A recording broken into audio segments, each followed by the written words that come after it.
Buenos días y bienvenidos. Bueno, en el evento de hoy vamos a tratar uno de los temas calientes del momento, y es que la nueva normativa europea sobre privacidad y protección de datos es un tema caliente por varios motivos. Antes del evento pudimos hablar con algunos de vosotros y la gran mayoría buscáis conocimiento necesario para responder a estas preguntas que estamos comentando.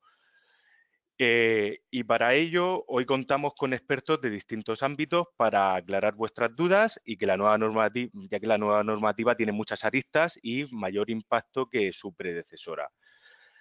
Bueno, el interés en lo que respecta a ciberseguridad no es ningún secreto. Lo podéis ver en la gráfica que tenéis ahora mismo, ¿no? Sacada de Google Trends, que os mostramos ahora mismo en pantalla, ya que precisamente muestra que en 2016, mientras muchos españoles pues, estaban buscando vídeos de gatitos en Internet, Obama presentó su Plan Nacional de Ciberseguridad, y en Estados Unidos y los países anglosajones muchos buscaban más que nunca contenidos relacionados con cybersecurity, ¿no? Pero bueno, si tenéis interés en cómo ha evolucionado también en castellano, ya os adelanto que, como siempre, con un año de retraso, ¿no? Nuestro pico máximo estaba en el 2017 y no precisamente por la presentación de un plan, sino que fue el día en el que muchos se aprendieron el término WannaCry y ransomware. Pero bueno, os tengo preparada una sorpresa, y es que en el mundo de la seguridad hay un término que genera más interés aún que el término cybersecurity. Seguro que muchos habéis acertado antes incluso de ver la gráfica, y es el término GDPR, que genera bastante más interés. Y ese interés no ha parado de crecer desde el año 2015, que es el año que entró en nuestras vidas. Además, aunque sea una obviedad, la mayoría del interés está en Europa. Eso quiere decir que ahora mismo en toda Europa estamos todos como locos informándonos sobre este término. Y como curiosidad, si os fijáis en el mapa, habéis visto también que está en rojo Japón, ¿no? Esto es porque también están desarrollando su propia normativa, que a pesar de llamarse también GDPR y sus similitudes con ella, pues parece que también tendrá sus diferencias, pero bueno, se miran una a la otra. Bueno, visto esto, aprovecho y hago un pequeño inciso para presentarme. Mi nombre es Ramón García y soy el director de desarrollo de negocio aquí en Exevi. Para los que no nos conozcáis, creo que la metáfora del Sherpa digital dice mucho de nosotros. En Exevi vemos la transformación digital como un camino que hay que recorrer, o mejor dicho, como una montaña que hay que escalar. La mayoría de los departamentos y empresas implantan unos pocos proyectos tecnológicos al año y probablemente solamente cambia de estrategia pues, cada 3 o 4 años, ¿no? Pues bueno, nosotros lo hacemos todos los días, pero no os asustéis, no es para nosotros, que sería una locura, lo hacemos para nuestros clientes. Por eso pensamos que somos un compañero de viaje ideal para recorrer todo este camino de la transformación, y ya que conocemos los peligros del ascenso, si hay riesgo de aludes, un viento racheado, pues bueno, todo eso lo conocemos porque hemos subido y bajado esa montaña varias veces acompañando a cientos de empresas. Y eso lo hacemos pues acompañado de 3 herramientas principalmente: de la estrategia, para ayudar a mejorar vuestros procesos y avanzar hacia nuevos modelos de negocio; la tecnología, donde incluimos productos y servicios que entendemos clave para la transformación digital; y diseño de experiencia de usuario, diseño de experiencia de cliente y de arquitecturas que en definitiva ayuden a satisfacer pues bueno, las necesidades de clientes, de empleados y usuarios en general de vuestros productos, soluciones, aplicaciones y tal. Vale. ¿Y a quién acompañamos? Pues a vosotros, personas de carne y hueso, con vuestros propios retos y necesidades, que ayudamos a cubrir como mejor sabemos hacerlo en Exevi, con nuestro trabajo, conocimiento y con el compromiso de todas las personas de la empresa. Y aquí también tenéis algunas referencias de entre las más de 300 empresas que ya han confiado a lo largo de estos 10 años, que este año es nuestro 10º aniversario, bueno, más de las 300 empresas que ya han confiado sus proyectos a Exevi. Y bueno, volvemos al mundo GDPR y os lanzo una pregunta. ¿Recordáis el caso de Ashley Madison del año 2015? Bueno, un poco en situación para quienes no lo conozcan o no lo recuerden bien. Life is short, have an affair. Es el claim con el que Ashley Madison animaba a personas pues, de todo el mundo a registrarse y tener una aventura extramatrimonial. Pues bueno, en el año 2015, como os decía antes, fue hackeada por The Impacting y publicaron datos sensibles sobre la compañía, pero también amenazaban con hacer públicos nombres, emails, direcciones IP y otros datos personales que los usuarios habían confiado a Ashley Madison, ¿no? Pero realmente lo que sucedió a continuación es mucho peor que lo que se preveía, ya que tras el hackeo comenzó el chantaje. Los hackers contactaban directamente a los usuarios pidiéndoles dinero a cambio de silencio. Bueno, os podéis imaginar el lío monumental que se armó.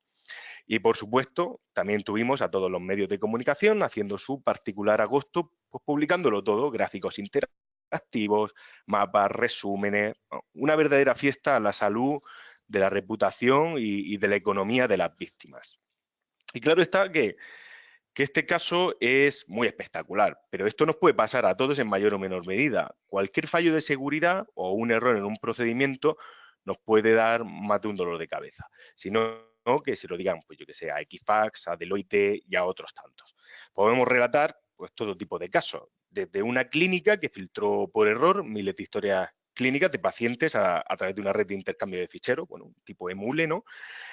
Hasta equivocaciones tan tontas como enviar un email con los datos personales de tus clientes a un contacto que no tocaba, ¿no?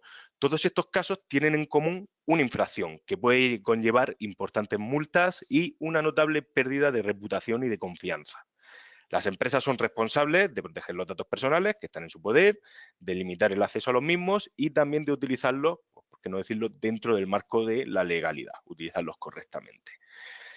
Y bueno, se puede decir que la Unión Europea ha tomado nota de toda esta situación y la seguridad, en todas sus formas, se ha convertido en una prioridad.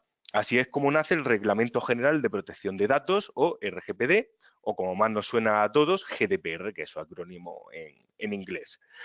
Se trata de la mayor reforma europea en este ámbito, ya que unifica todas las leyes de protección de datos de los países miembros, nos empuja a establecer medidas de seguridad para proteger datos y prevenir las fugas de información y, como decíamos también antes, está centrado en el usuario para que éste pueda ejercer el control sobre cómo las empresas gestionan su información personal, la que ha ido cediendo, ¿no? Todo esto acompañado de lo que a mí me gusta llamar el susto, ¿no? Que son sanciones económicas pues, bastante importantes, más importantes que con su predecesora. A modo de introducción, y antes de dar un paso a nuestros compañeros de hoy, os voy a resumir lo que hemos visto como los 10 retos que trae consigo la nueva normativa desde dos puntos de vista. El primero, los retos que trae de cara a las autoridades. Tenemos una visión general de todas nuestras fuentes de datos, tenemos un nivel de riesgo asociado a cada una de ellas, puedo obtener fácilmente un informe sobre los datos personales que tengo almacenados, podemos demostrar que nuestros procesos los tienen en cuenta y está todo esto documentado y preparado por si aparece un auditor y se lo tenemos que demostrar. Vale. Estos son los 5 puntos o los 5 retos de cara a las autoridades que automáticamente nos generan 5 desafíos internos. El primero, tan tonto como preguntarnos qué es un dato personal. Conocemos bien la definición, luego cómo los identifico. El tercer punto sería si ya hemos establecido un control de acceso a los datos, ¿no? Si tenemos controlados los derechos de acceso. El cuarto punto, si tenemos un registro o un log de todas las operaciones que se van realizando. Y por último, el quinto punto y no menos importante, si somos capaces de controlar las copias y las duplicidades, o por así decirlo, si soy capaz de eliminar de forma definitiva un dato, lo que llaman comúnmente ya el derecho al olvido, que nuestro invitado Joaquín yo creo que lo conoce bastante bien. Y bueno, ¿y en qué punto estamos en España? ¿Estamos preparados? Bueno, esto es pongo un artículo de la semana pasada, la noticia no es la de Cristiano Ronaldo, sino la de que España suspende en protección de datos. Y bueno, no parece que realmente salgamos muy bien en la foto a día de hoy. Esto en el artículo nos comenta un reciente estudio de IDC que nos muestra que en implantación estamos bastante por debajo de la media europea, que ya de por sí es baja para las fechas en las que estamos, ¿no? Esto es un 10% en España frente a un 20% en Europa. ¿Y cuáles son los motivos? Pues también los tenemos ahí, son principalmente 3. Por un lado, la falta de recursos especializados, luego el desconocimiento, bueno, la ausencia de presupuesto y por último el desconocimiento sobre la normativa. Y bueno, nosotros en lo de recursos especializados y en el conocimiento de la normativa os podemos ayudar y os vamos a ayudar hoy, os vamos a explicar todo esto. El tema del presupuesto ya es otro tema. Vale, Para ello hoy, como te decía, contamos con 3 especialistas en el ámbito legal, tecnológico y de procesos, las 3 vertientes más importantes de la nueva normativa.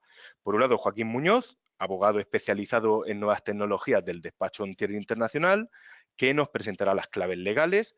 Y también contamos con Juan José Muñoz y Óscar Martínez, compañeros de SEBI, que nos presentarán la parte más técnica de tecnología y de procesos.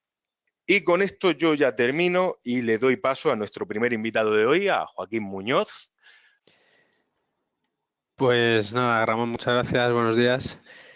Bueno, en un minuto simplemente contaros qué es Ontier, que somos un despacho internacional, que estamos en más de 15 países. Obviamente ofrecemos todo tipo de asesoramiento, obviamente mercantil, procesal, laboral, etcétera, pero y mi parte, que es la de nuevas tecnologías y propiedad intelectual.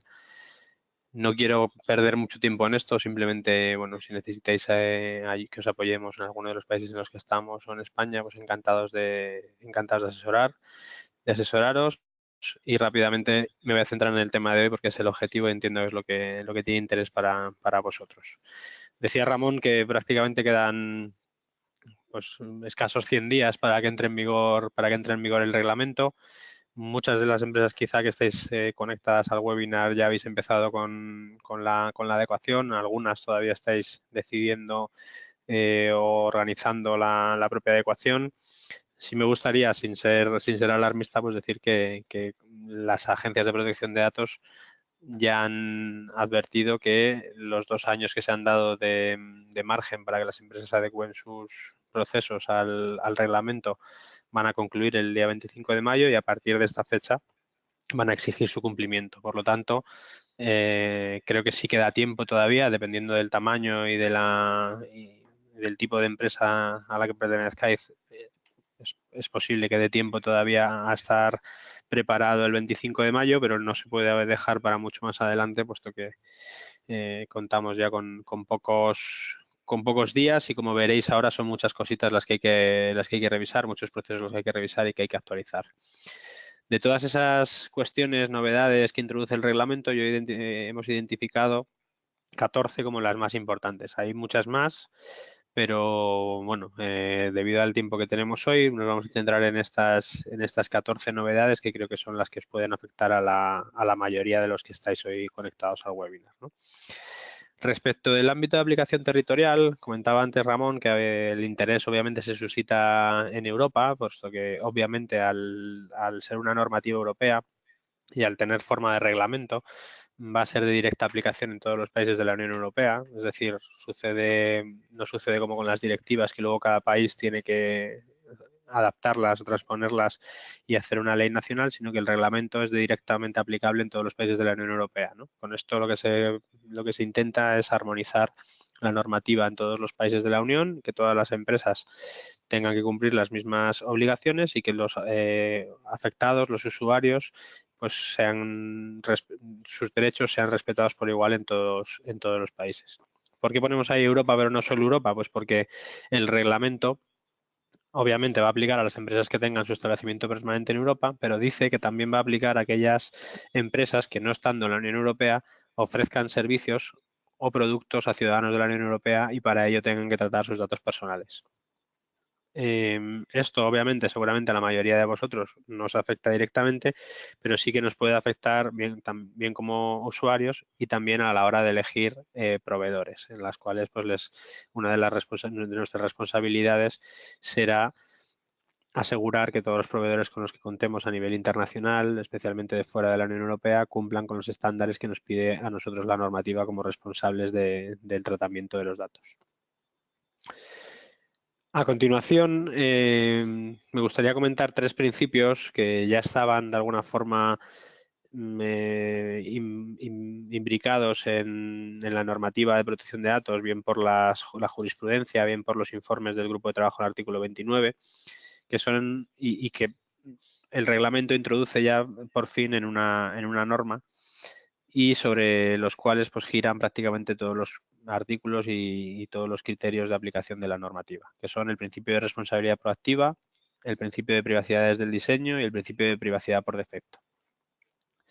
El principio de responsabilidad proactiva por definirlo brevemente, nos va a exigir a las empresas, por un lado, no solo que cumplan con la ley, con el reglamento, sino que además vayan dejando constancia, vayan dejando evidencias de ese cumplimiento para una posible exhibición a las agencias de protección de datos en caso de un procedimiento sancionador.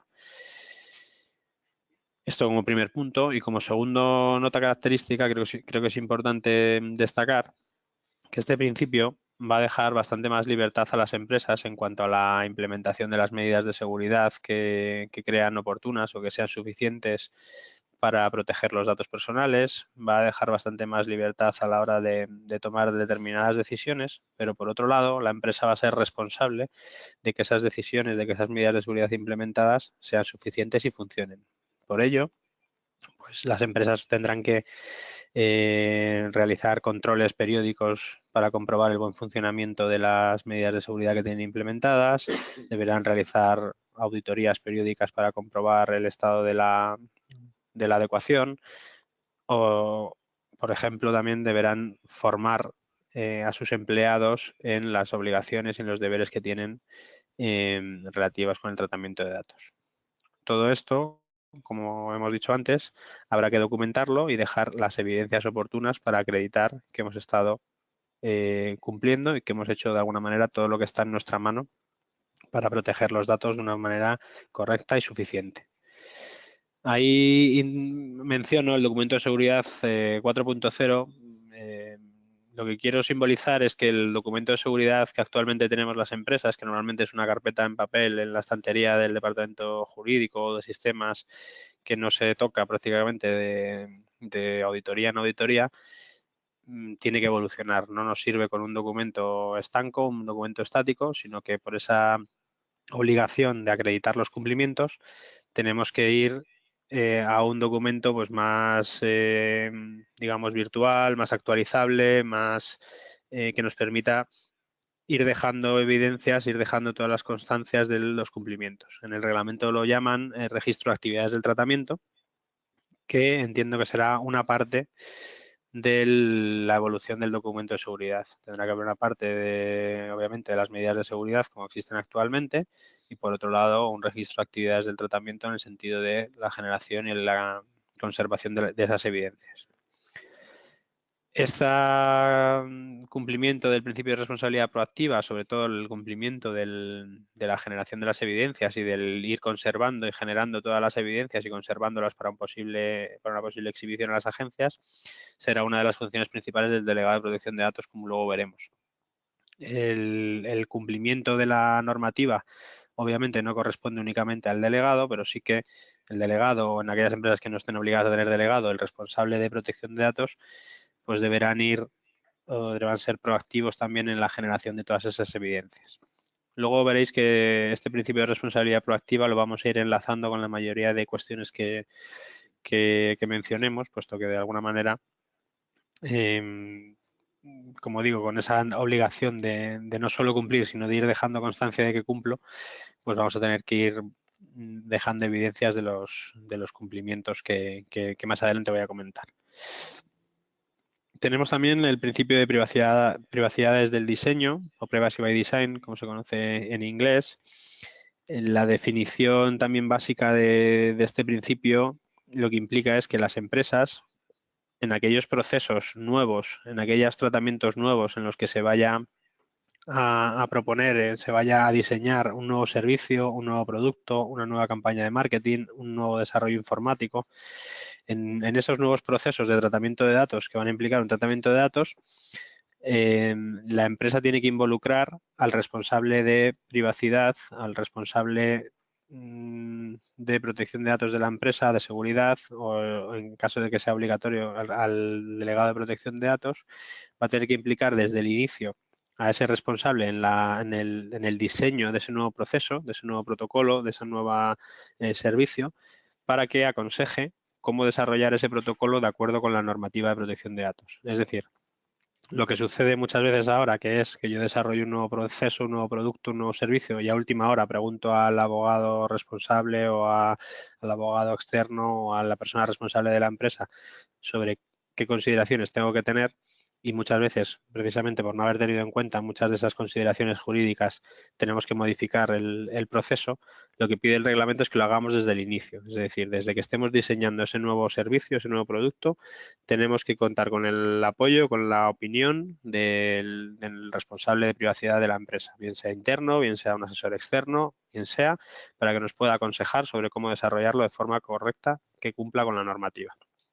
Esto, digamos, relacionado otra vez con el principio de responsabilidad proactiva que contábamos antes, no sirve únicamente con hacerlo, sino que de alguna forma también tendremos que dejar constancia que hemos consultado estas cuestiones a la persona correspondiente, ha aconsejado determinadas cuestiones para que el proceso sea compliance o cumpla con la normativa y que se hayan implementado.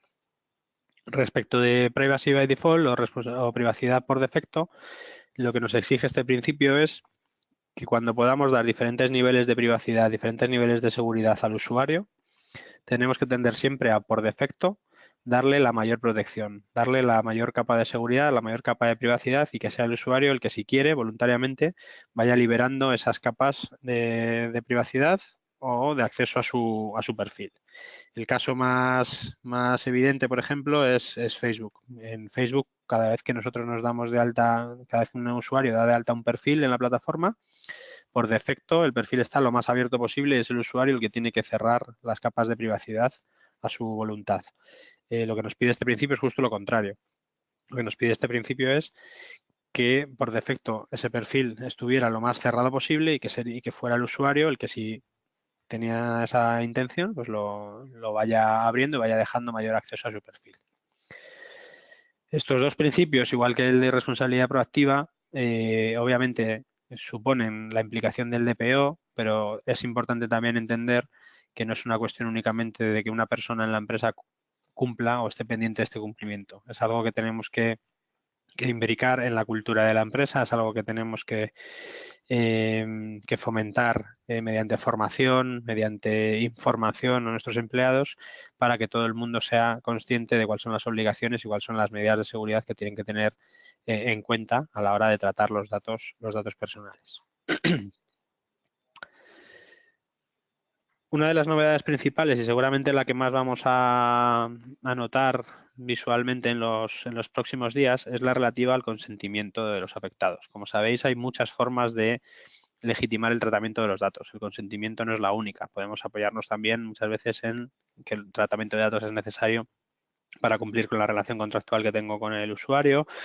Podemos encontrar la legitimación en el tratamiento de datos pues, en una ley que me exige su tratamiento. Podemos encontrar la legitimación para el tratamiento de los usuarios en el interés legítimo, aunque haya que acreditarlo y, por ejemplo, haya que demostrar y haya que ponderar por qué el interés legítimo de la empresa está por encima del usuario, pero en ese sentido, por ejemplo, el reglamento amplía bastante los supuestos respecto del actual LOPD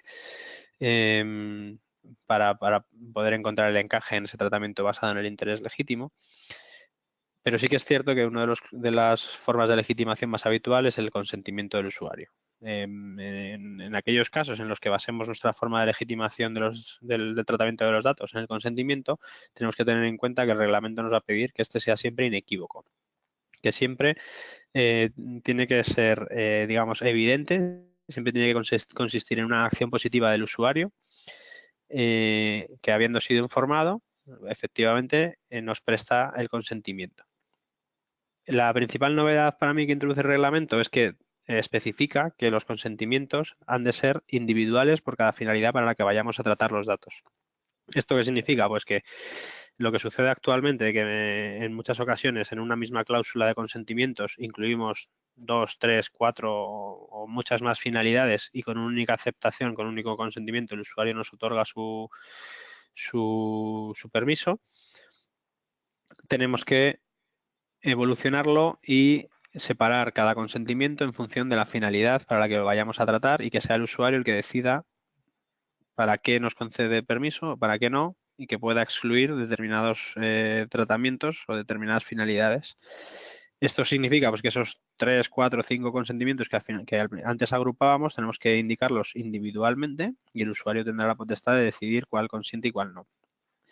En ocasiones es posible que tengamos que agrupar 2, 3 finalidades de consentimiento porque son imprescindibles para prestar el servicio al usuario que me está contratando.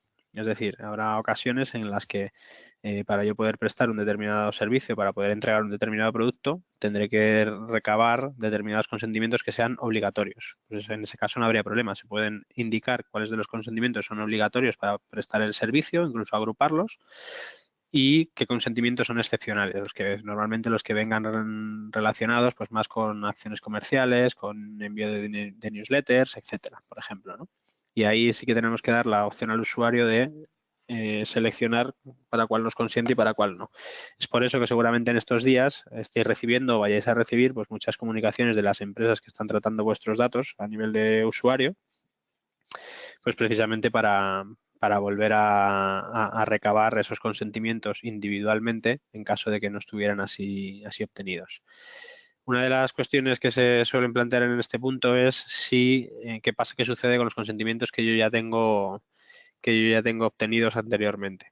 En esos consentimientos tendremos que ver si los hemos recabado conforme al reglamento o no, y por tanto, en aquellos casos en los que entendamos que sí que hemos cumplido con los requisitos del reglamento serán suficientes. En aquellos casos en los que, como decía, hemos agrupado determinados consentimientos que habría que haber individualizado según el reglamento, o hemos realizado unas finalidades, como por ejemplo, como ahí digo, el perfilado que el reglamento me pide que ahora el consentimiento sea expreso y no lo tengo, tendré que volver a recabar el consentimiento de aquí al 25 de mayo. Únicamente para aquellos consentimientos que tengamos y que no hayan sido recabados conforme al reglamento.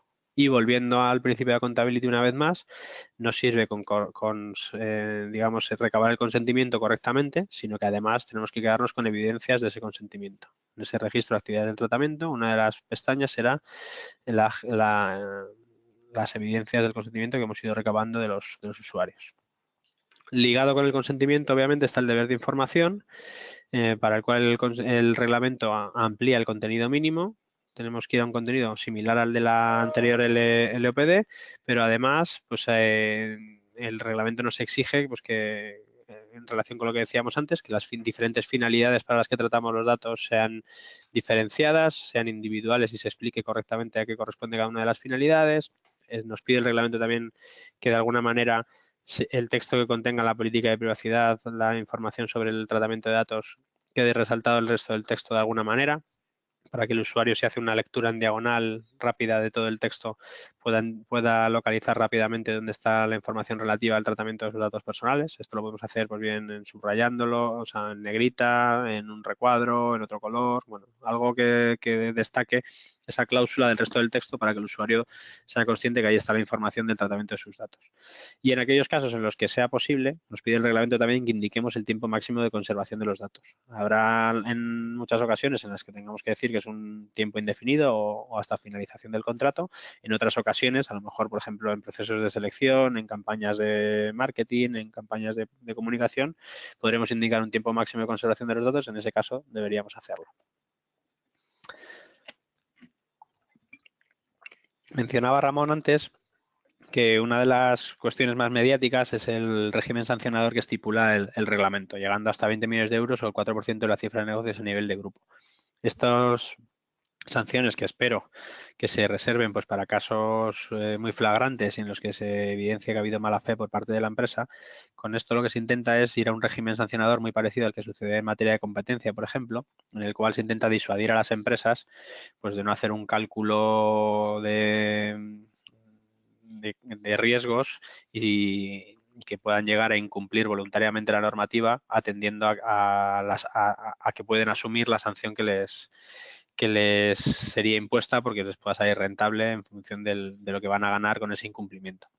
Entonces se va, digamos, a este modelo un poco más disuasorio, en el cual ya sí que se ataca a una cifra mucho mayor, sobre todo la del 4% de la cifra de negocios, pues para que las empresas no tengan esa tentación de voluntariamente incumplir la normativa a cambio del beneficio que pueden sacar por ese incumplimiento.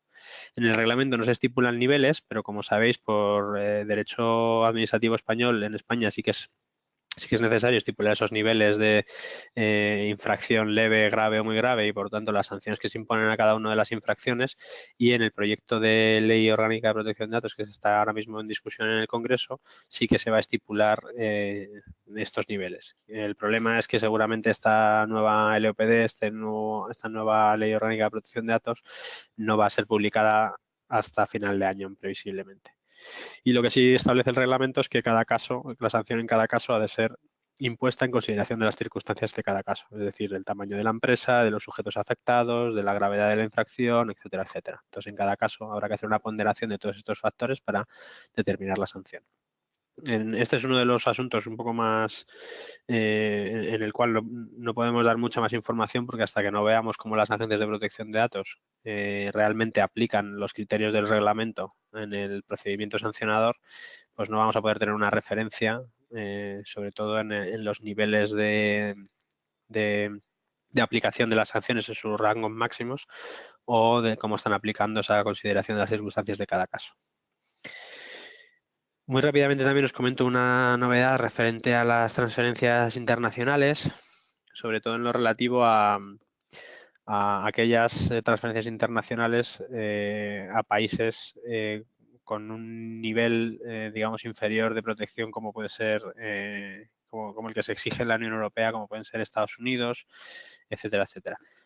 El reglamento a partir de ahora no exige que las empresas recaben la autorización de la Agencia Española de Protección de Datos para realizar transferencias internacionales, siempre que puedan justificar que esa transferencia cumple con los estándares de protección de datos que exige el reglamento. Es decir, cuando utilice un proveedor de fuera, pero o bien a través de un contrato utilizando las cláusulas modelo aprobadas por la Unión Europea, bien a través de unas normas corporativas vinculantes, bien a través de pues por ejemplo, como sucede con las empresas en Estados Unidos, porque estén adheridas a Privacy Shield, etcétera, siempre que la empresa pueda justificar que esa transferencia cumple con los estándares del reglamento, no tiene que notificar a la Agencia de Protección de Datos. Solo en aquellos casos en los que pueda haber dudas o que la empresa quiera tener una mayor certidumbre, podrá acudir potestativamente a la agencia para pedir su autorización para realizar las transferencias internacionales. Otro de los puntos importantes también es la responsabilidad del encargado del tratamiento. El encargado del tratamiento, como sabéis, es aquella empresa que accede a nuestros datos para prestarnos un servicio, ¿vale? Aquella empresa que por prestarnos un servicio pues tiene que acceder a los datos que están contenidos en nuestra empresa y le tenemos que dar acceso. El régimen cambia en el sentido de que anteriormente con la actual LOPD el encargado del tratamiento nunca era responsable directo de las infracciones que pudiera cometer. Siempre el responsable directo era el responsable del fichero, el responsable del tratamiento, y este debía asumir las infracciones digamos, las sanciones que podía recibir por una infracción de su encargado. Ahora esto cambia y el reglamento nos dice que sí, que el encargado del tratamiento va a poder ser directamente responsable. Por tanto, si el incumplimiento o la infracción es achacable directamente a él, va a poderse iniciar contra él un procedimiento de inspección, un procedimiento sancionador, pero para ello ha de estar bien regulada la relación entre el responsable del tratamiento y el encargado del tratamiento. Hasta ahora teníamos la referencia del artículo 12 de la LOPD, pero el reglamento amplía bastante el contenido de este contrato, incluyendo, pues entre otras cosas, la colaboración del encargado del tratamiento con el responsable para generar esas evidencias que nos permita cumplir con el principio de responsabilidad proactiva, en el régimen de subcontratación, las medidas de seguridad que le exigimos al encargado del tratamiento. Bueno, ahí tenéis un breve listado. Existe también una guía ya publicada por la Agencia de Protección de Datos en cuanto al contenido mínimo de este encargo de tratamiento, que podéis consultar para ver cuáles son esas adendas o esas ampliaciones que tenemos que hacer en todos los contratos con terceros. Esta es una de las acciones principales que hay que llevar a cabo antes de mayo antes del 25 de mayo de este año, revisar todos los contratos con encargados del tratamiento para ver si cumplen con el contenido mínimo del reglamento y ampliarlos en este sentido. Es cierto que hay una excepción, que se prevé una excepción para aquellos contratos que, digamos, estén próximos a su vencimiento, que lo que dice esa excepción es que no habría que a realizar una adenda o una modificación de los contratos actuales, sino que ya en el nuevo contrato que se firme se introduciría todo este nuevo clausulado relativo al encargo del tratamiento. Pero solo para aquellos casos en los que con los contratos actuales estén próximos a su vencimiento y sean suficientes para cumplir con el reglamento. Hablábamos al principio, cuando hablábamos del principio de Privacy by Design o privacidad desde el diseño, que en aquellos nuevos procesos que la empresa desarrolle ha de ser tenida en cuenta la opinión del responsable de privacidad de la empresa, interno o externo, pues para aconsejar cómo diseñar, ¿no? Cómo diseñar esos procesos. Para aquellos procesos actuales que ya existen dentro de la empresa, lo que tendremos que realizar es un análisis de riesgos para ver en cuál de esos procesos es necesario realizar una evaluación de impacto, ¿vale?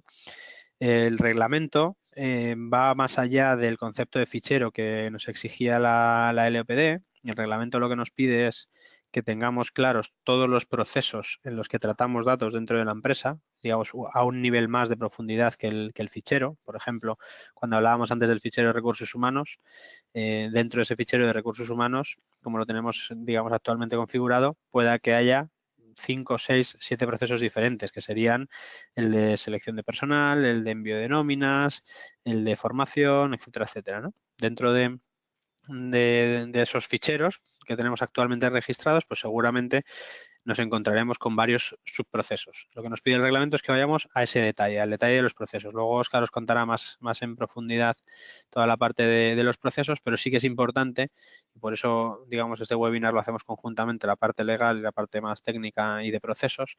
Sí que es importante que la empresa, en el inicio de la adecuación, tenga claro una imagen, un mapa de todos esos procesos. Nosotros comenzamos todas las adecuaciones realizando un mapa de procesos y a partir de ahí nos va a dar la información del riesgo que tiene cada proceso, de la necesidad o no de realizar evaluaciones de impacto en esos procesos porque tienen un alto riesgo, de la necesidad o no de tener un delegado de protección de datos por el tipo de datos que estoy tratando, por la casuística que se da dentro del proceso. Teniendo en cuenta de todos esos procesos cuáles son los que más riesgos tienen, la empresa decidirá realizar evaluaciones de impacto. Una evaluación de impacto al final es una auditoría concreta de esos procesos, es una auditoría en la cual se intenta estresar el proceso, digamos, llevar el proceso en una fase de pruebas al límite para ver por dónde puede haber un fallo, por dónde puede haber un error, identificarlo y proponer medidas de mitigación de ese riesgo. El reglamento establece algunos casos en los que es obligatorio realizarlas, como son el artículo 35.1 y 35.1.3, por ejemplo, en casos de que se realicen perfilado de los usuarios, segmentación por perfiles. Pero de alguna manera la empresa luego, además de esos casos obligatorios, va a poder determinar en qué casos entiende recomendable realizar estas evaluaciones de impacto. Ya digo, por los marcadores que nos hayan salido en ese proceso sobre los riesgos que existen en cada proceso. Bien porque trato datos sensibles, porque saco los datos salen de la empresa en algún momento y pierdo el control sobre ellos, porque hay transferencias internacionales de datos, etcétera, etcétera. La metodología, y esta es la metodología, digamos, esta imagen corresponde a una metodología antigua basada en el LOPD, de la Agencia Española de Protección de Datos, pero que bueno, que se puede tomar como referencia. Pues básicamente la metodología es establecer el análisis de necesidad, en cuáles de los procesos necesito hacer una PIA, describir ese flujo de información que ya lo tendría pintado si tengo hecho el data map, identificar los riesgos, decidir qué medidas puedo utilizar para mitigar o reducir esos riesgos, ver si con esas medidas se estaría cumpliendo la normativa y obviamente implantar las recomendaciones y revisar si han funcionado las recomendaciones que hemos hecho. En este sentido, si queréis más información, la Agencia Catalana de Protección de Datos sí que ha publicado una guía sobre cómo realizar las evaluaciones de impacto referente al Reglamento de Protección de Datos y el grupo de trabajo del artículo 29 también. Perdonad que vaya tan rápido, pero con el tiempo que tenemos, si no, no nos da para ver todos los puntos. Luego, al final, si tenéis preguntas, por favor, irlas escribiendo a través del chat de la plataforma y las resolvemos al final. Otro de los cambios principales, de las novedades principales que introduce el reglamento, es la obligatoriedad, en algunos casos, de designar un delegado de protección de datos. El reglamento establece únicamente 3 supuestos muy generales en los que va a ser obligatorio designar un delegado de protección de datos, que son los que veis ahí, autoridad de organismo público, cuando la actividad principal de la empresa sea el seguimiento regular y sistemático de datos a gran escala, o cuando la actividad principal de la empresa sea el tratamiento a gran escala de categorías especiales de datos. En cualquier caso, se deja a decisión también de los Estados miembros el desarrollar esta cuestión y en el proyecto actual de ley de la nueva Ley Orgánica de Protección de Datos, que está, como digo, en fase de tramitación, en fase de enmiendas en el Congreso, en el último texto conocido, digamos, se establecen 14 supuestos bastante más detallados en los cuales las empresas van a necesitar, va a ser obligatorio que designen un DPO. Como digo, habrá que esperar seguramente al texto definitivo de esta ley orgánica, pero sí que esos 14 supuestos que establece el proyecto de ley los podemos ir tomando como referencia para saber si vamos a estar obligados a designar un DPO o no. Las actividades principales del DPO, pues yo entiendo que la función del DPO es triple. Por un lado, ser la persona a nivel interno de la empresa, pues que implementa que las medidas de seguridad, que está pendiente de generar las evidencias, que está pendiente del cumplimiento normativo, de las revisiones, bueno, pues un poco de liderar el cumplimiento normativo en materia de protección de datos, pero como digo, no es una cuestión únicamente del delegado. Para ello se tiene que apoyar pues en la formación que da a los empleados, etcétera, pues para que sea un cumplimiento global de la empresa. La segunda función sería de cara a los afectados. Cuando un usuario o un afectado pueda tener un problema con la empresa o quiera ejercitar alguno de sus derechos, se comunicará directamente con el DPO y será el encargado de atender esas solicitudes de ejercicio de derechos y responderlas. Y en la tercera parte, digamos, de la función está la relación con las agencias de protección de datos, en el sentido de que el delegado de protección de datos pues será la cara visible de la empresa, el punto de contacto de la empresa con las agencias a todos los efectos de comunicación y de notificaciones. La figura del DPO, del reglamento, deja total independencia y total libertad a las empresas para designar o bien un DPO interno o bien un DPO externo, digamos un servicio de DPO que pueda prestar una empresa externa. Se deja también libertad para que ese DPO no sea una única persona, sino que sea un organismo colegiado, por ejemplo, en el sentido de un comité, que sea un comité con ayuda externa o un DPO interno con ayuda externa. La verdad que el reglamento deja total libertad y lo que dice es que en función de los recursos y de la estructura de cada empresa se tendrá que optar pues por la mejor solución. En la experiencia que nosotros hemos tenido en las adecuaciones que ya estamos realizando para clientes, la verdad que nos hemos encontrado de todo.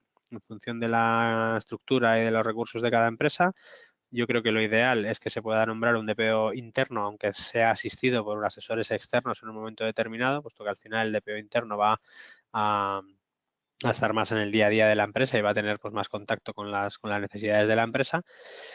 Pero en aquellos casos en los que no existan esos recursos se puede externalizar y en aquellos casos en los que existan aún más recursos pues se puede contar con un comité. Ya digo, es una decisión libre de cada una de las empresas. Lo que sí que habrá que es, volviendo al principio de responsabilidad proactiva, acreditar por qué decidimos tener un DPO, por qué decidimos que no estamos obligados a tener un DPO y en caso de que decidamos sí tener un DPO, pues justificar por qué hemos elegido esa forma o esa persona concreta.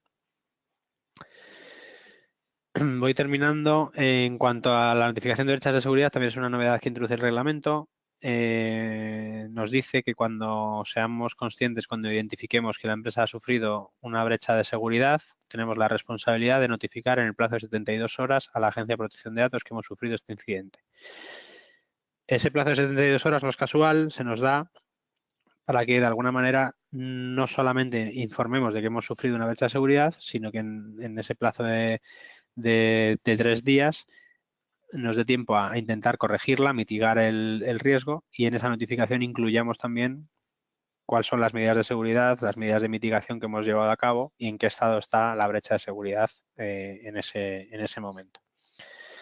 Un reto aquí importante yo creo que va a ser el definir en cada caso qué es una brecha de seguridad en cada una de las empresas, dependiendo del entorno, dependiendo del tamaño, dependiendo del sector de cada una de las empresas.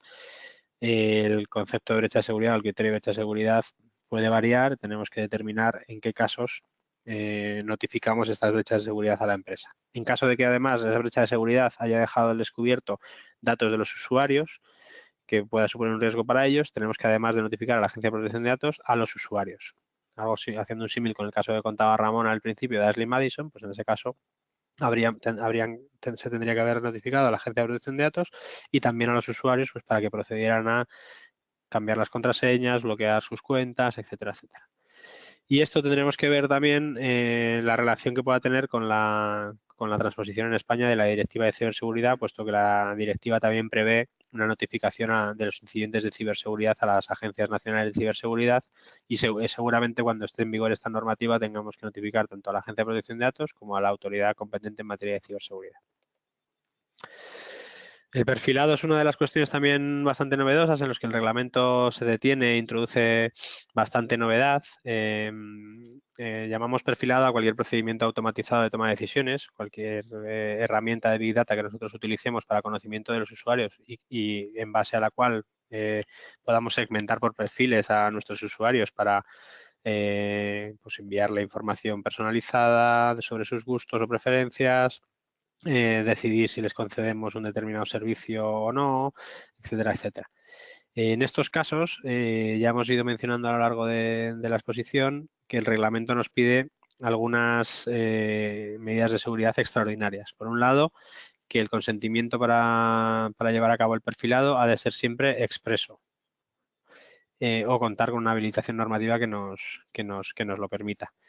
Además de esto, en la información tenemos que informar al usuario sobre el método y las consecuencias que vamos a utilizar, el método que vamos a utilizar para realizar el perfilado y las consecuencias que esto puede tener para el usuario. No tenemos que darle el algoritmo, pero sí tenemos que decirle qué cuestiones vamos a tener en cuenta o en qué parámetros nos vamos a basar para la toma de decisiones, para ubicarle en un determinado perfil o en otro y qué consecuencias puede tener esto para ellos. Si es una finalidad de marketing, pues para enviarle información ajustada a sus preferencias. Si es una finalidad, por ejemplo, si hacemos un perfilado en recursos humanos, pues puede tener la consecuencia de que finalmente sea contratado o no. Si hacemos un perfilado a la hora de conceder un producto financiero o un seguro, pues tendremos que informar de que la consecuencia puede ser que no le concedamos el producto financiero o el seguro. Y en estos casos en los que realicemos perfilado siempre va a ser obligatorio realizar evaluaciones de impacto, como decíamos antes al hablar de ellas. Y ya para terminar, finalmente, simplemente apuntar dos derechos que están recogidos, que recoge el reglamento, que ya estaban, digamos, admitidos por la jurisprudencia, pero ahora encuentran su acomodo, digamos, en el texto normativo, que son el derecho al olvido. Como sabéis, el derecho al olvido antes, por la sentencia del Tribunal de Justicia de la Unión Europea, afectaba únicamente a buscadores de Internet, en el sentido de que cuando alguien ponía su nombre y apellidos en el buscador y salía información sobre él en los resultados de búsqueda, pues que no era correcta, que estaba desactualizada, que estaba obsoleta y que encima le perjudicaba, no siendo esa persona o el asunto un asunto de interés público o la persona de interés público, podía solicitar al buscador no que eliminase la información, sino que no saliera relacionada en los resultados de búsqueda cuando alguien buscara por su nombre.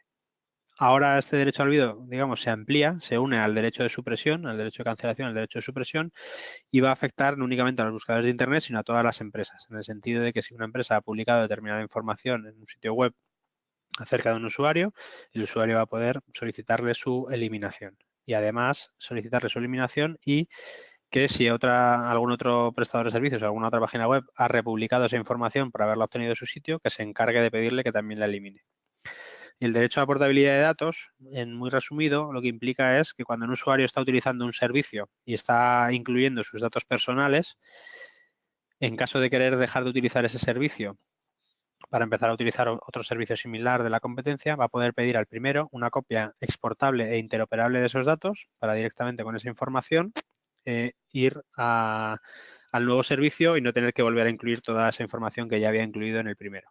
Básicamente es un derecho de acceso en el sentido de que hay que darle al usuario toda la información que tenemos sobre él, toda la información que él nos ha proporcionado sobre sus datos personales, pero además de dárselo, tenemos que dárselo en un formato que él luego pueda utilizar, en un formato estándar, que él luego pueda utilizar en otro proveedor. Y así que para terminar, datos genéticos y biométricos se incluyen, digamos, en el listado de datos sensibles, de datos especialmente protegidos del reglamento, junto con los ya actuales de datos de salud, de religión, de orientación sexual, de orientación política, etcétera, etcétera. Simplemente que conozcáis que si tratamos este tipo de datos, tanto genéticos, que igual son más raros de utilizar en la mayoría de las empresas, pero bueno, los datos biométricos sí que hoy en día se utilizan para desde desbloquear el móvil hasta acceso a edificios a otro tipo de controles de acceso. Si tratáis esos datos, se pueden obviamente tratar. Lo que habrá que tener en cuenta son medidas de seguridad, teniendo en cuenta que son datos sensibles. Y todo esto pues se traduce pues en varias adecuaciones, varias tareas de aquí a mayo, pues que como veis son bastantes. Cada una de estos puntos que ahí introduzco luego se dividen pues prácticamente en 5 o 6 puntos cada una de ellas. O sea que bueno, es cierto que todavía estamos a tiempo de llegar a mayo con una cierta garantía de un cumplimiento mínimo de la normativa, pero sí que esto digamos, de alguna manera lo introduzco pues, para que veáis que son muchas cositas las que hay que revisar de aquí a mayo, pues para que podáis llegar con la garantía de cumplimiento y no ser sancionados. Y nada, luego por mi parte esto es todo. Disculpad que he ido demasiado rápido, yo creo, y no he podido profundizar en la mayoría de los temas. Si tenéis alguna duda sobre lo que hemos comentado, pues hacerla llegar a través del chat de la plataforma y a la última hora lo resolvemos. Muchas gracias. Estupendo, Joaquín, muchísimas gracias. Bueno, ahora pasamos a lo que sería la visión tecnológica con nuestro compañero Juan José Muñoz. Así que, Juanjo, cuando quieras puedes empezar. Muy bien, buenos días. Yo voy a dar un rápido repaso de las posibilidades que nos ofrece la tecnología eh, para proteger los datos. Por un lado, podemos tener una visión centrándonos en los datos personales, que son objetos del Real Decreto, y en ese aspecto pues podríamos optar por cifrar el dato, lo cual ya nos garantizaría pues esa protección o esa privacidad del dato, o por disociar el dato, que sería impedir la identificación, y es lo que habitualmente se conocería por un lado como anonimizar ese dato, que es tratar de disociarlo para dificultar la identificación, pero esto no quedaría normalmente garantizado 100%, porque siempre se podría contrastar ese dato con otra información que hubiera disponible y se podría llegar a identificar en ciertos casos los individuos o la información personal. La pseudonimización consistiría en evitar la identificación pues mediante cifrado, por ejemplo, o por un proceso de sustitución mediante técnicas de creación de hash o tokenización, de tal manera que no aparecerían los identificadores reales. Estos estarían en otra tabla o conjunto de datos que serían los que tendrían que estar protegidos para realmente poder asegurar esa disociación. Si nos centráramos más en una perspectiva general de protección del dato, para, digamos, no tener que centrarnos en ver cómo proteger un subconjunto de datos, pues podríamos abarcar todo el conjunto de datos y aplicarle igualmente técnicas de cifrado, restricción de acceso al dato, protección del perímetro, o sea, a establecer una seguridad alrededor de los sistemas o aplicaciones que van a acceder a los datos, proteger el dato mediante copia de seguridad también, sería otro aspecto, y también lo que sería protección cloud, o sea, ahora que tenemos gran parte de la información o de las aplicaciones residiendo o interactuando con servicios que no están en infraestructuras propias de la empresa. El cifrado de los datos es una opción muy interesante porque nos permite, aparte de mitigar el riesgo en caso de tener un incidente de seguridad, ¿no?, que pueda comprometer los datos, al estar cifrados no tenemos obligación de notificar el incidente. Por otro lado, habría que valorar las características de esa solución de cifrado que vamos a usar, porque según nuestras necesidades o la facilidad de implantarla o la facilidad de uso por parte del usuario, nos va a implicar tener que elegir una opción u otra. Por ejemplo, elegir soluciones que cifran o encriptan el fichero contra soluciones que lo que hacen es cifrar todo el sistema de ficheros, lo que sería la unidad de disco. Que sean transparentes al usuario, que sería normalmente cuando van a estar integradas en el sistema operativo, o que el usuario va a tener que interactuar y tener cierta formación para usarlas. La integración con un directorio activo de la empresa, con lo cual facilitaría pues, la administración centralizada y la gestión de claves y la interoperabilidad entre usuarios, y los casos en los que necesitamos que funcione en entorno multiplataforma con diversos sistemas operativos, con lo cual eso va a ir en contra de que sea nativo y transparente al usuario. Y por supuesto, pues lo mismo que comentaba antes, cómo trasladar este cifrado y esta interoperabilidad con servicios cloud.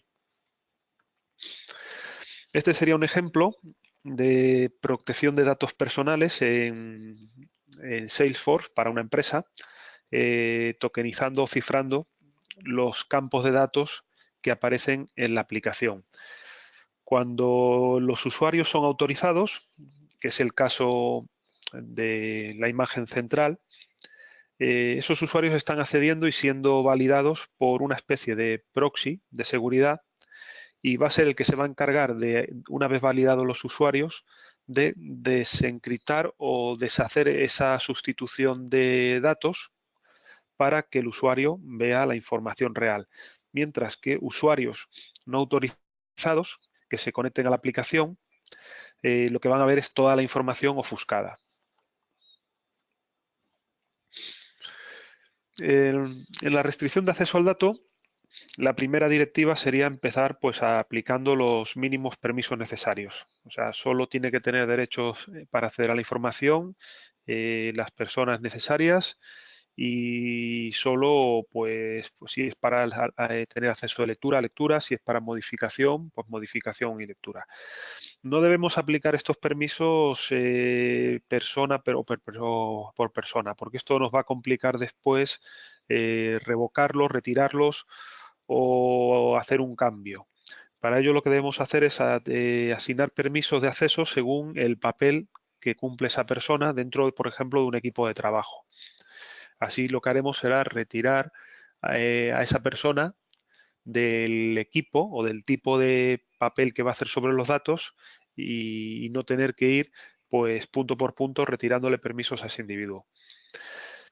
Para añadir una mayor protección, podemos recurrir también al inicio de sesión único, con el cual vamos a facilitar que, identificándonos una única vez y con un único conjunto de credenciales, pues tengamos accesos a todas las aplicaciones o todos los activos de datos de la organización. Para añadirle un factor más de seguridad, introduciríamos la autenticación multifactor, con lo cual, sobre todo, nos estamos protegiendo contra robos o extravíos de credenciales, ya que no por el hecho de conocer nuestras credenciales van a poder acceder al sistema. Continuaríamos incluyendo también la gestión de identidades y dispositivos, con lo cual no solo vamos a tener que identificarnos con nuestras credenciales, sino que lo vamos a limitar a ciertos dispositivos, ordenadores o dispositivos móviles que están reconocidos o habilitados para ello a nivel de la organización. Incluso podemos limitar que se pueda con ciertos dispositivos dentro de la organización y las oficinas, y con otros fuera. Podríamos limitar el acceso a aplicaciones con herramientas sencillas, o directamente ir a soluciones de mayor entidad, como serían los Enterprise Content Management o Information Management, que son aplicaciones ya de muy alto nivel, en la que se incluyen todos los datos de la organización o toda la información, y todo se gestiona en base a estas herramientas, desde que se incorpora el dato hasta que el dato se da por extinto. Tenemos que proteger también el perímetro, tanto lo que nos separa de Internet como lo que nos separa de nuestros equipos o nosotros mismos, o nuestros dispositivos, por ejemplo, USB, ¿no? O discos externos, porque son, por un lado, un perímetro exterior y otro perímetro, digamos, interior.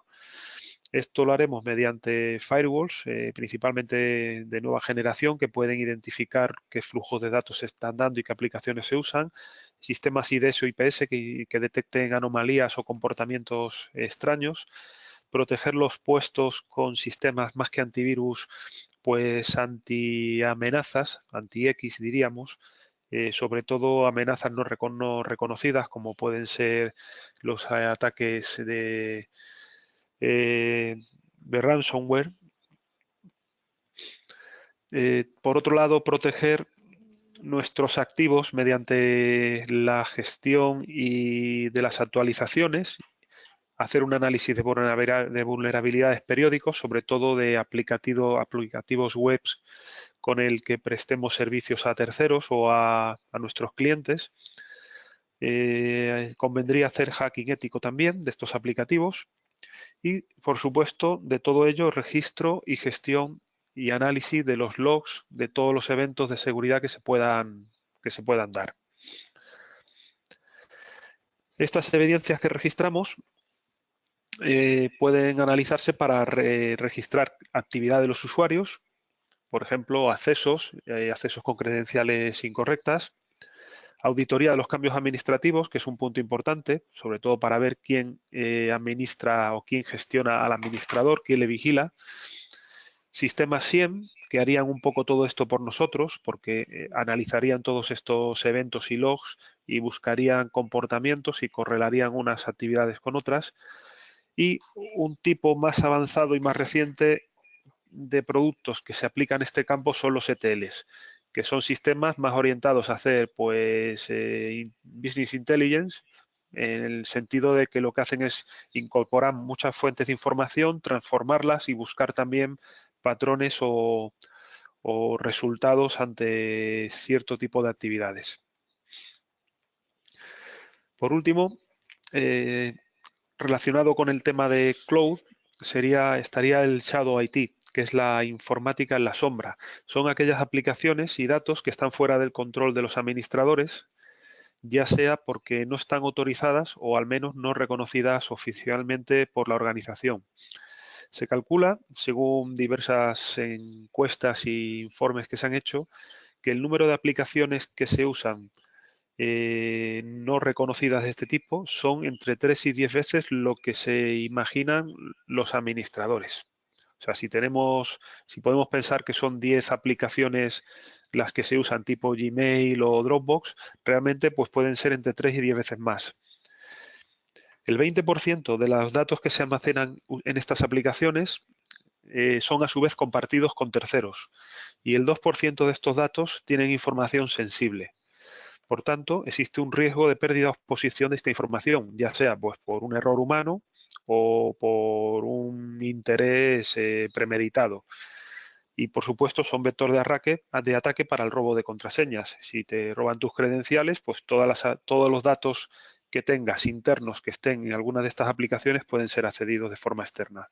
Por tanto, esto requeriría extender también con sistemas o técnicas de data loss, de prevención de pérdida de datos, a aquellos activos que tengamos en la nube sin control.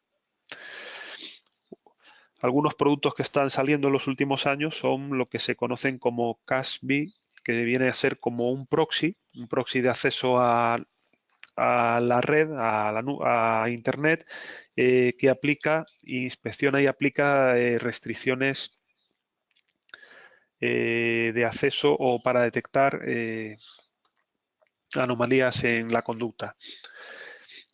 Esto sería un ejemplo de la auditoría que podríamos hacer en Dropbox Business, en la que podríamos consultar en base a un montón de patrones de eventos de actividades y podríamos detectar qué hacen los administradores cambiando permisos o datos de los usuarios o qué tipo de ficheros o enlaces se crean para compartir información y es más, si los invitados han aceptado ese enlace y han accedido a los ficheros.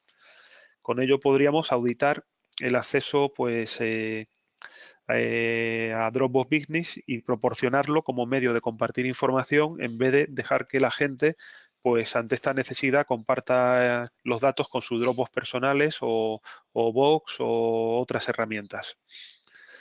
Lo mismo podríamos hacer con Office 365.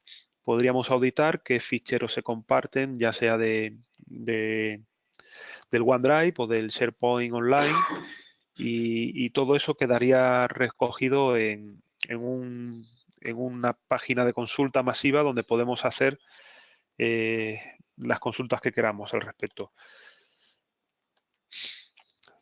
Pero para facilitar esto, podríamos usar herramientas que llevan conectores con las API Cloud de esos servicios, ya sea Dropbox o Office 365, y serían ellas las que buscarían conductas extrañas en esos logs y nos sacarían información sobre intentos de acceso con contraseña errónea, descargas masivas o accesos masivos a ficheros, borrado de ficheros. Todo eso nos lo podría detectar una herramienta de este tipo, y si no es a través de conectores directos con las aplicaciones cloud, podría ser a través de un gateway con el que podríamos hacer que nuestros móviles accedieran a estas aplicaciones de forma forzosa por este gateway y detectaría patrones de tráfico, o también tratando de buscar información en los logs de acceso de nuestros firewalls o proxies corporativos. Este sería el ejemplo de esos accesos mediante conexión directa de una solución Cloud SOC de Elastica, que ahora es Symantec, y cómo todos los dispositivos, al acceder a la aplicación que está en modo SaaS en el cloud, pues serían supervisadas por este servicio.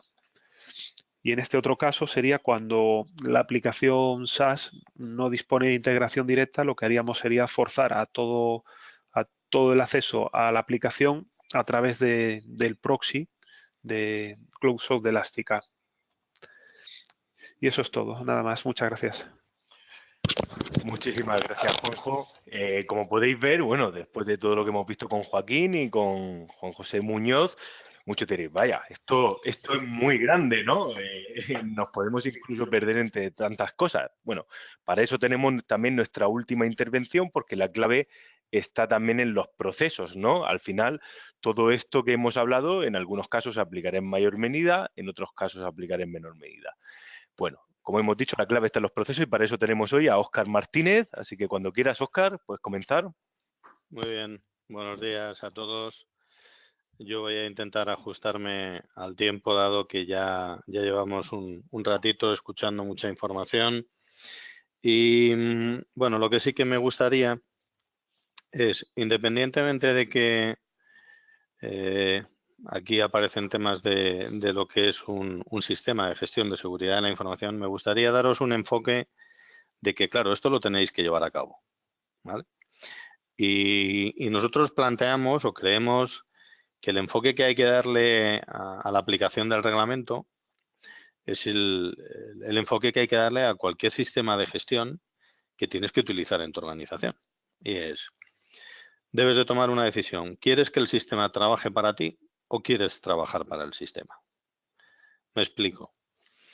Podemos plantear aplicar el reglamento generando simplemente una estructura de documentación, una estructura de protocolos, una estructura de trabajo que realmente no está alineada a nuestros procesos de negocio. Es decir, lo que vamos a plantear es una solución rápida que luego va a ser difícilmente sostenible y que además la organización no se va a querer. O podemos realmente tomarnos en serio qué es lo que vamos a hacer y vamos a hacer un análisis de cuáles son nuestros procesos y en qué medida nuestros procesos de negocio deben de tener una perspectiva que lo que hagan es gestionar todos los activos de información que tienen datos personales y cómo se obtienen todos esos datos dentro de un marco de que todo eso tiene que ser controlado, tiene que estar disponible y tienen que ser íntegros para que cualquier persona que los tiene que utilizar los utilice en las condiciones necesarias. Joaquín nos explicaba todo lo que eran esos requerimientos principales del reglamento y quizás yendo de menos a más, pues nos planteaba que la organización debe tener una responsabilidad proactiva. Es decir, cada empresa lo que debe de tener es, tiene libertad para tomar sus decisiones en qué medida lo aplica. Lo que ocurre es que estas decisiones tienen que ser basadas en cuáles son tus procesos de negocio, cuáles son tus actividades y cómo piensas interpretar que esto sea sostenible para que realmente cuando en algún momento establezcas tus indicadores o establezcas tus auditorías o establezcas tu seguimiento de toda tu operativa del negocio, estés cumpliendo con con el estado adecuado de la aplicación. Es decir, hay que comprender que lo primero que deberíamos de hacer es plantearnos cuáles son nuestros procesos, en qué medida estos procesos o esta perspectiva del reglamento se integra con otras muchas cosas que tenemos en nuestra organización y que pueden existir ya con anterioridad. Es decir, estamos hablando de sistemas de calidad certificados, estamos hablando de sistemas de medio ambiente, estamos hablando de sistemas de prevención, estamos hablando de sistemas de innovación, estamos hablando de sistemas de compliance, estamos hablando de ITSM, de ISOs, de lo que sea. Es decir, si no hacemos claramente una visión inicial de lo que es toda esta visión holística de los procesos, bueno, tiene toda la pinta de que acabaremos trabajando para el sistema. Habrá que ir generando papeles o habrá que ir generando documentación que, no siendo la de nuestra operativa habitual, pues sí que va a requerir una dedicación que poco productiva. Este enfoque aparecía exactamente igual en el punto 3 del Privacy by Design. Es decir, si nosotros ya tenemos identificado y estructurado todo lo que estamos haciendo desde nuestra operativa de negocio, ¿quién se va a preocupar de que todo aquello que hagamos nuevo, esto ocurre igual en temas de continuidad de negocio o en temas de seguridad de información, ¿quién se va a preocupar de que todo lo que estemos haciendo nuevo o que todos los desarrollos o modificaciones en procesos o en productos o en servicios, todo esto va a cumplir con el reglamento? Todo ello, evidentemente, cuando hacemos el análisis inicial, es decir, bueno, ¿cuál es el estado en el que está mi organización para poder cumplir con el reglamento? Pues lo que tenemos que hacer es cruzar todo lo que nos pide el reglamento con lo que realmente tenemos en nuestros procesos. Joaquín comentaba, bueno, vamos a establecer cuál es el data map. Es decir, vamos a ver de toda nuestra estructura organizativa, de nuestra estructura de procesos y de todas aquellas personas que son los propietarios de estos procesos, en qué situación se encuentra cada una de esos activos de información y esos datos, cómo se encuentran respecto a lo que sería el cumplimiento del reglamento y sus sistemas de información o su seguridad en la información asociada. Antes nos enseñaba Joaquín lo que podía ser un proceso de desarrollo, lo que sería la aplicación del reglamento, con algo que eran las evaluaciones de impacto. En el caso de lo que es ISO 27001, como veis, la parte fundamental se encuentra en el punto de planificar, lo que es la parte inicial del PDCA. Aquí es donde debes de comprender cuál es el alcance que debe tener tu SGSI, tu Sistema de Seguridad de la Información, y que debe ser asociado o tiene que estar totalmente alineado cuál es el alcance de aplicación de tu reglamento. Para comprender el gap de tu sistema de seguridad alineado a tu sistema de los procesos, pues tienes que ver exactamente en qué medida, en qué procesos y con qué soportes tecnológicos estás desarrollando tus actividades del negocio. A continuación, defines esta política de seguridad, evalúas riesgos y aquí nos enganchamos con lo que aparecía en el punto 9, que eran las evaluaciones de impacto. Es decir, si tenemos claro cuáles son todas aquellas cajitas de nuestra mapa en el que existen elementos que nosotros tenemos que hacer especial esfuerzo en controlarlos y en manejarlos, bueno, aquí hay que aplicar una visión integrada de cuál es la perspectiva del reglamento, cómo está la situación de nuestros procesos y a continuación cuáles son los sistemas de información TIC que nosotros tenemos al servicio de la operativa en los procesos. Si hablamos exclusivamente de seguridad de la información, lo que tenemos que hacer es un análisis de cuáles son todos nuestros activos. Y no solo de cuáles son los activos en los cuales está la información, sino cuáles son todos los controles que deberíamos de elegir y seleccionar para que esos activos estén en perfecto cumplimiento. Si me voy a la parte pura y dura de lo que es la aplicación del reglamento, pues claro, aquí, como comentaba Joaquín, ¿qué tenemos que hacer con nuestros procesos? Estresarlos. Tenemos que ver en qué medida todo lo que pueda ocurrir y todas las situaciones en las cuales nos podemos encontrar en nuestro negocio, pueden dar lugar a que hagamos una identificación de los riesgos. Y habitualmente todos los procesos, cuando estamos manejando información, suelen ir sobre soportes de tecnología.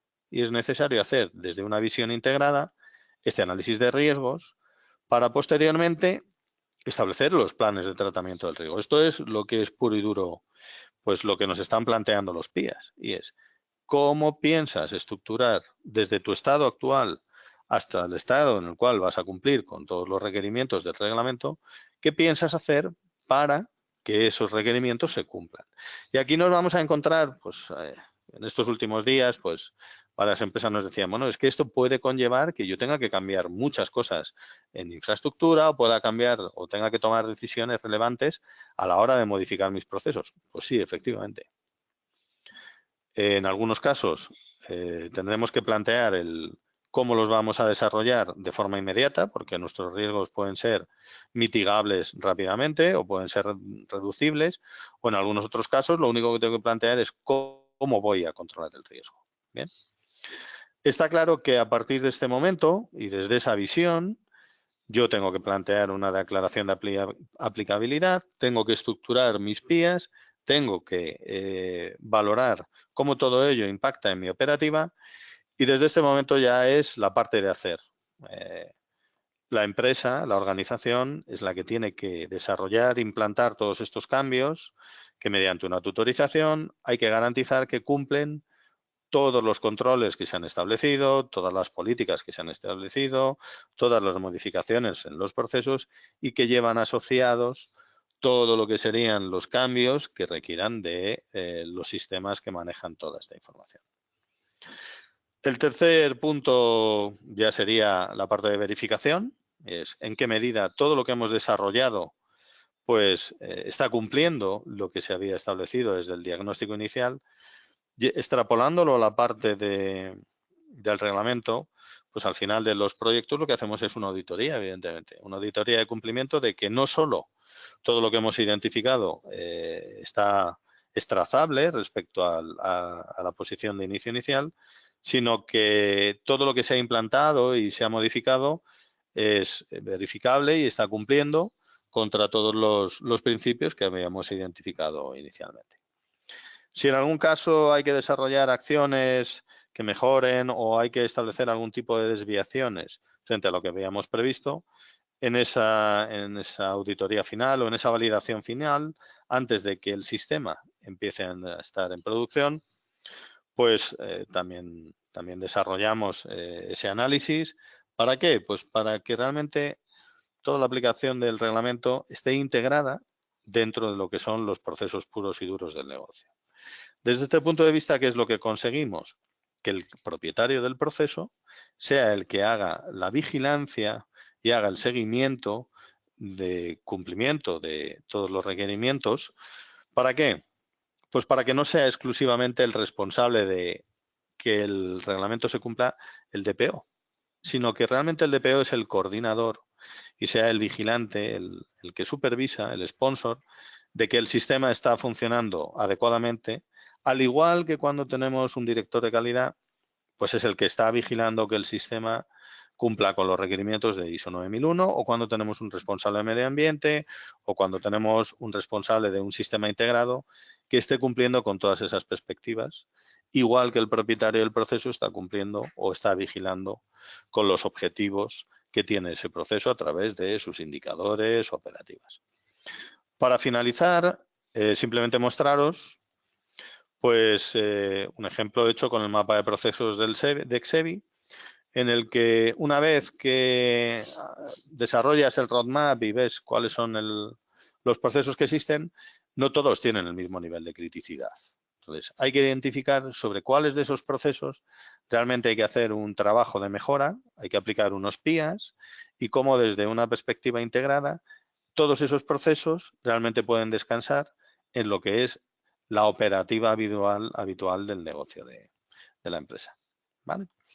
No me extiendo más, dado que lo que queríamos plantear a modo reencuadre o integración es, pensemos que el sistema debe de seguir funcionando, que debe demostrar unas evidencias y que debe ser trazable para que si en algún momento tenemos un problema y tenemos alguna brecha de seguridad, habrá que demostrar que los llevamos operando desde un tiempo antes, no crear exclusivamente una documentación que no tiene una vida y que no tiene un beneficio para lo que sería la operativa de la empresa.